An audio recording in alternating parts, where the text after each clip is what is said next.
দোয়া করি আল্লাহ পাক আমাদের সবাইকে রমজান মাস পর্যন্ত পৌঁছে দিন এবং রমজান মাসে বেশি বেশি আমল করার তৌফিক এনায়েত করুন, আমিন। রমজান সম্পর্কে এই জন্য কথা বললাম যে রাসূল সাল্লাল্লাহু আলাইহি ওয়াসাল্লাম একটা হাদিসের মধ্যে বলেছেন যে তিন শ্রেণীর ব্যক্তির জন্য ধ্বংস,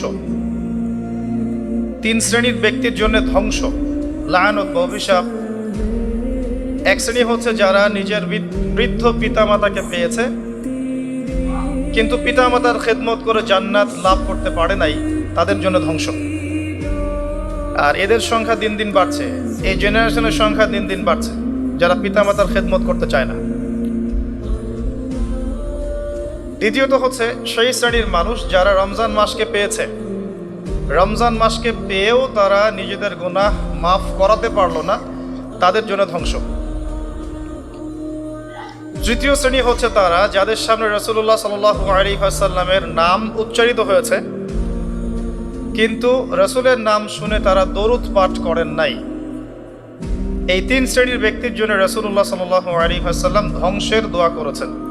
আমরা আল্লাহর কাছে দোয়া করি আল্লাহ পাক আমাদেরকে এই তিন শ্রেণীর অন্তর্ভুক্ত না করুন, আমিন।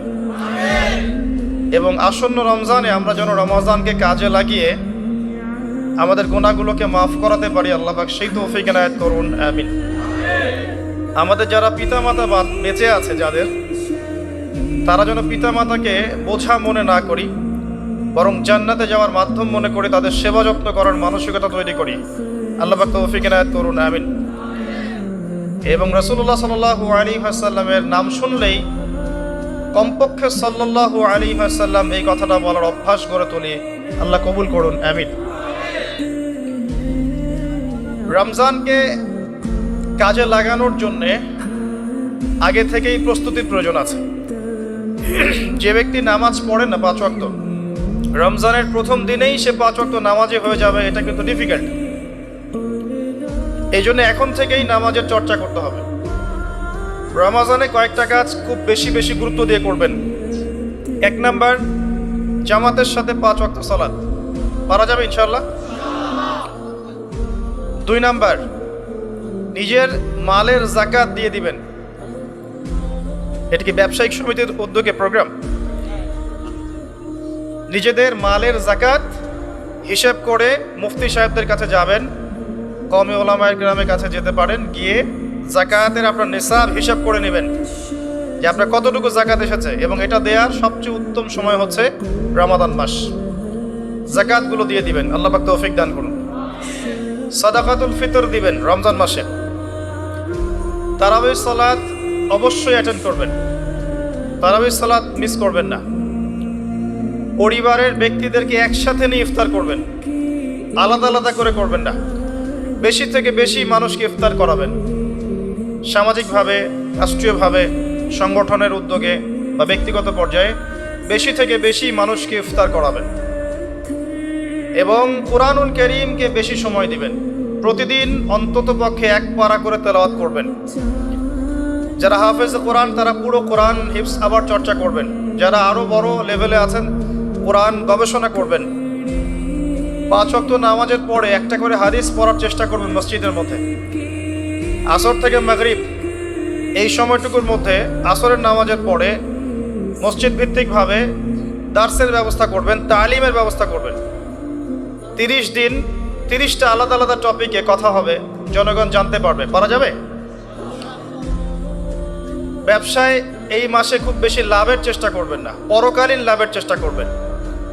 সিন্ডিকেট করে দ্রব্যমূল্যের দাম বাড়িয়ে দিবেন না, চেষ্টা করবেন মানুষকে আরও সহজ করে দেওয়ার জন্য। যারা খাবারের ব্যবসা করেন রমজান মাসে বেশি বেশি মানুষকে খাবার খাওয়াবেন, আল্লাহ বরকত দিবে ইনশাআল্লাহ। কাপড়ের ব্যবসা করেন, বেশি থেকে বেশি মানুষকে কাপড় দান করবেন রমজান মাসে। রমজানে মুসলিমদের নিত্য প্রয়োজনীয় যে দ্রব্যগুলো আছে এগুলো যারা বিক্রি করেন তাদের প্রতি অনুরোধ থাকবে যে কৃত্রিম সংকট সৃষ্টি করে দাম বাড়াবেন না, বরং মানুষের জন্য সহজ করে দিবেন। আল্লাহ আপনার রিজিকে বরকত দিবে ইনশাআল্লাহ। বিশ্বের প্রায় প্রতিটা মুসলিম কান্ট্রিতেই রমজান মাসে দ্রব্যমূল্যের দাম নিয়ন্ত্রণে থাকে, কমে যায়, ইল্লাল বাংলাদেশ ছাড়া। কিন্তু আমরাই 90% মুসলিমের দেশ। এই মাস লাভের মাস, পরকালীন লাভের মাস, দুনিয়ার লাভের মাস নয়।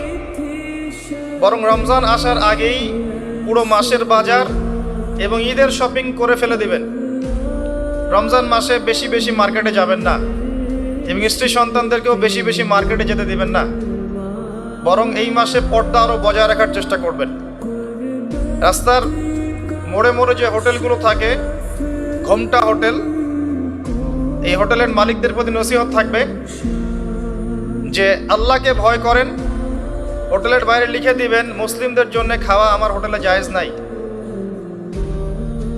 এটা করবেন, ঘোমটা না দিয়ে ওখানে লিখে দিবেন যে আপনি মুসলিম হয়ে থাকলে আল্লাহকে ভয় করুন, আমার হোটেলে মুসলমানদের জন্য আলাদা করে খাওয়ার কোনো জায়গা নাই রোজা রাখা অবস্থায়।